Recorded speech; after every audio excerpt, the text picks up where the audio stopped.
Oh, someone there? Hi everybody, it's Bob G, the History Doctor. If you're a school teacher, the chances are that thumb stabbing is a familiar sight amongst your students. We understand the need for communication, we understand the importance of the World Wide Web, but teachers must have the power to restrict access to student phones while they are teaching. The human brain just isn't designed to multitask.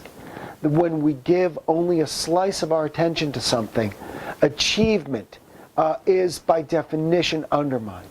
Our students today have more information and data than ever before, but simultaneously it seems that they know less and less of what to do with it, and less of the ideas of glue that hold information together. I find that discourse in class can be weakened. Oral arguments and refutations can become less and less sophisticated as the students become more and more impatient with complexity. Rapidly moving mouse clicks, I believe, makes it harder to probe something and look at something from multiple layers and multiple dimensions. That takes time. A distracted student, I think it's fair to say, that has teacher assistance as their default position. Students are reluctant to press something that they don't understand themselves. It's just easier to raise your hand and default to teacher assistance. Several specific tips that we recommend for teachers today in teaching the distracted student of the digital age.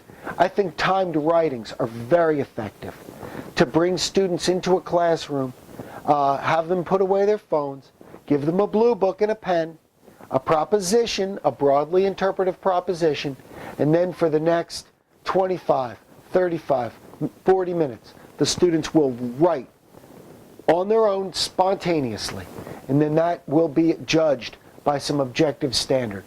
But it means the students are thinking for themselves, they're reasoning things and arguing and refuting without recourse to that.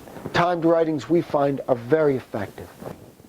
I also think it is necessary, as the second tip, to avoid packeting. It's easy for teachers to run off a few dittos, hand out the packets, and say, this is your work for the next little while. Teaching means that we are touching hearts, interacting with the students as people.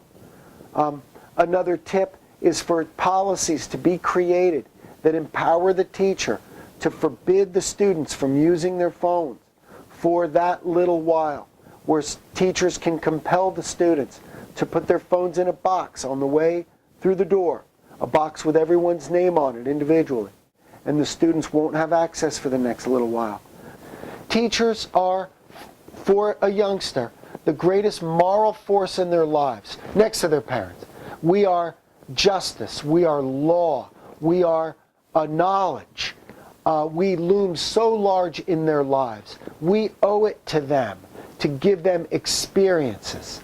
We owe it to them to interact with them on a daily basis and touch their hearts. It is very easy for a teacher to put their students in front of a computer with some type of assignment, check on them, and it does work. It is good, it is positive.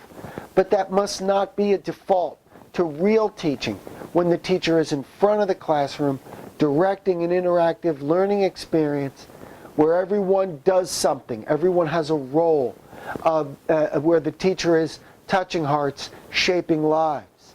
Technologies are great, but let's never forget the real mission, which is to stimulate them and initiate improvement in them. That's the best kind of teaching.